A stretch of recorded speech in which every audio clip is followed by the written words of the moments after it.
Well, hello, I am Matt Williamson here from the dorms in lovely St. Vincent's yet again. Again, I apologize for the acoustics. They're not ideal, but such is life.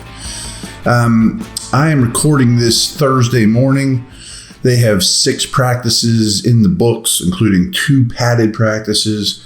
And after rave reviews that I gave you yesterday, the first padded practice as a whole, I thought yesterday's was sloppy. I mean, not awful. They got a lot of good work done. I mean, it's not like they were out there goofing off. But I mean, penalties, just not as crisp in the passing game, pre-snap penalties, things of that nature that weren't real impressive. You know, like I bet Coach, and I didn't even listen to his post-practice conversation with the media, but I bet Coach Tomlin's not thrilled with that.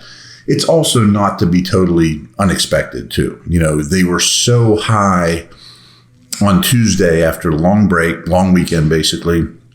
First padded practice, they're bouncing off the walls, they're playing great, they're high energy.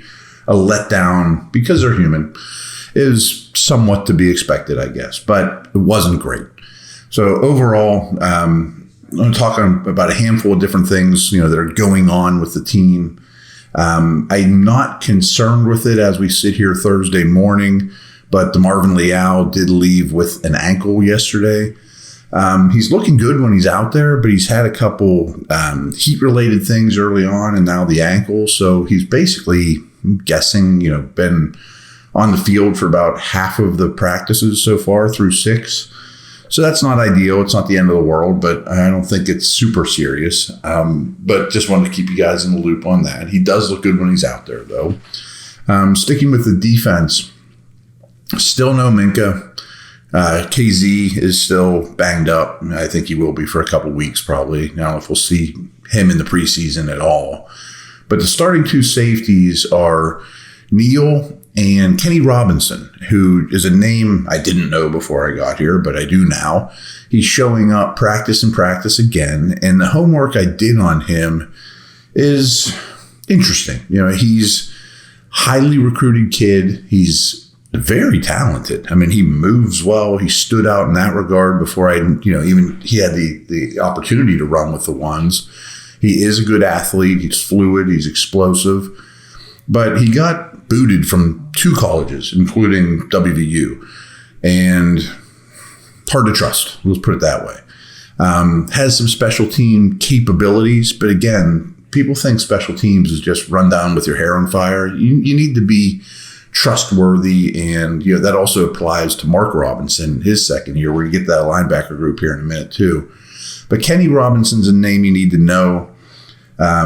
When the preseason rolls around, I think he'll play a ton. Minka's not going to play much. KZ's not going to play much. I don't know how much Neal will play.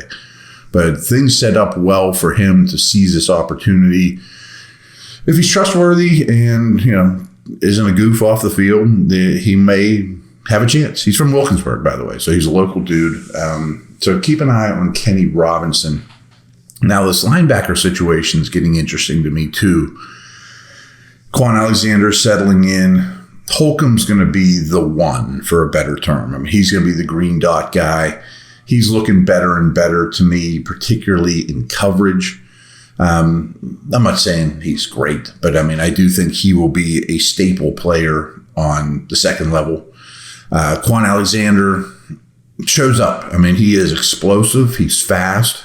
The athleticism is clearly there. He makes some plays, just, thrown right in the mix here too. So he's still swimming upstream, but I think he'll have a role. I mentioned he's not much of a special teamer and probably won't be.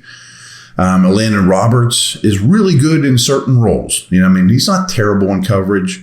I keep comparing him to Vince Williams in terms of his physicality, his pop, plays hard, high character, also a good special teamer, not going to be probably one of the core 5, but a valuable special teamer. Him and Alexander are really different. They're just, one's a lot heavier, more of a thumper. It's not Levon Kirkland versus Kendrell Bell, but you see where I'm going with this. I was really down on Nick Kiwakowski. I thought yesterday was probably his best practice that I saw. And again, I didn't study every snap, but it looks like he's acclimating a little bit better too. And remember, he kind of caught on a moving train too. His athleticism worries me, but he also has special team traits. All these things makes me wonder, is Tanner Muse a lock for this team? I mean, I kind of see a stiff athlete out there that doesn't change directions well. And that's important on special teams as well, obviously. So I don't know if there's a spot for Muse. And then this is sort of a Kenny Robinson nugget, but Chappelle Russell made a lot of plays as well on the second level. And I don't have any clue what kind of special teamer he is. I need to do more work on him. But we just kept asking, oh, who's that guy? Oh, it's Russell again. Oh, it's Russell again. Okay. And that's how things start in camp. Start popping, showing up, especially like to the media, from a media perspective, is I'm not sitting in the inside linebacker room coaching these guys. It's just, oh, I remember that name from yesterday. Oh, he made another play. Okay. And I bet he plays a ton in the preseason too. So I'm not saying the inside linebacker situation's in good hands. Don't worry. It's still the weakest position on the team to me. But I feel better about it today than yesterday. I'll say that. It was a positive day, and there's a little bit of positive momentum with that group. I'm going to talk running backs and a couple little nuggets from around the division here in a moment. I'll be right back.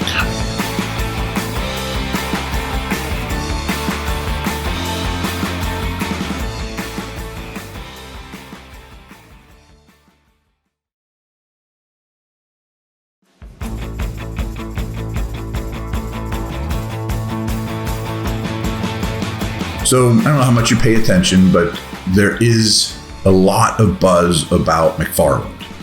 And I've been telling you, I don't know, every training camp and even OTA podcasts I've done about the running backs, that I think he's very, very much in the mix. I think they have a plan for him. I don't think he's a throwaway or an inactive on game day the way we sit here in early August. And he looks good and he's explosive and all those things.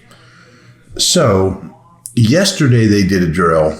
Basically, it's the inverse of backs on backers. Backs on backers is a pass protection drill where a backer gets a nice head start run and the back has to hold up. That favors the linebacker, obviously.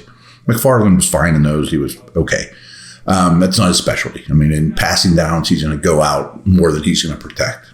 But yesterday's drill was the opposite. It was a receiving drill, backs on backers.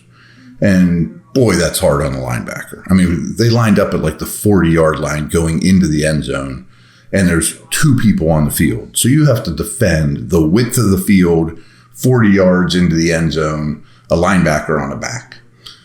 Now, that's not football at all. It's just not realistic. And there's been all kinds of buzz. Boy, McFarland lit that drill, on fire. Of course he did. I mean, there's no pass rush. The quarterback can hold the ball forever.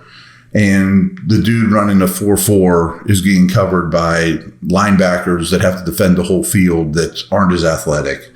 But yes, he shined in that drill. Deep downfield, out-breaking routes, in-breaking routes. But so did Warren. So did Najee. If you don't shine in that drill as a running back, that's more of a red flag. But you'll probably see a lot of this McFarland buzz. And hey, maybe I've even started some of it from weeks and months ago. I think that he's not a throwaway anymore. But don't overreact to that, please. One other running back nugget, I just found this on Pro Football Focus yesterday about Jaylen Warren, and it's pretty impressive.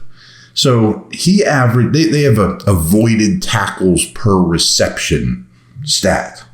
Okay. I mean, is it gospel? No. But every catch, he would create 0.46 avoided tackles. Basically saying half the time he caught the ball, he would make somebody miss, avoid a tackle. But there were 62 running backs that ran enough pass routes to qualify for this in the whole league. And he was first. I mean, he wasn't 10th. He was first. It wasn't McCaffrey. It wasn't Eckler. It was Jaylen Warren. And you see that here. I mean, it's impressive. I mean, he does do a lot after the catch. And then they have the next nugget. He wasn't as good in the run game, but he was still solid with a 0.247 avoided tackles per rushing attempt. And that was 16th out of 80 backs. Okay. So by their metrics, he was the 16th most elusive, avoided tackles guy as a ball carrier and first after the catch. I mean, that's elite company. That's great company. I'm not saying he's an elite back. I'm just saying this is what he did. He had a higher yards per carry figure than Najee. He had higher yards after contact, and as well as avoided tackle rate, first down rate, explosive play rate, plus a lower rate of being stuffed in the backfield. So Warren's really good. I mean, I'm not here to bash Najee. Najee's the one, and his job's harder than Warren. But Warren's really good, and he's going to play a lot. Last nugget, I said I'm going to say some things about the division. Burrow, Dobbins, and Bateman in Baltimore, Burrow and Cincy, of course, aren't practicing, and doesn't sound like they're going to soon. Again, it's August 3rd. We have a long time until opening day, and we have a long time until the Steelers play Baltimore or Cincinnati. But to have those key offensive players not in the mix, especially on offense, because there's so much timing, repetition, and of course Burrow's more important than everybody in the division, basically. But no Dobbins, no Bateman. I mean, I thought Bateman would clearly be, not clearly, but be their number one. Dobbins, I thought, was ready for a breakout season. I think that's more over contract than injury. Bateman's had a hard time staying on the field. Burrow's had a hard time staying on the field. So I just bet those coaches aren't thrilled right now with very key contributors. Of course, Burrow's the key here. And we saw what happened when he sat all preseason last year. But they're installing a brand new, totally different offense in Baltimore, too. You would want your maybe top receiver and top running back out there. So teams are dealing with stuff. I mean, that's basically what the bottom line is. And the Steelers' opponents are, it's not all rosy in their camps either. So there you have it. I will be back tomorrow. Over and out.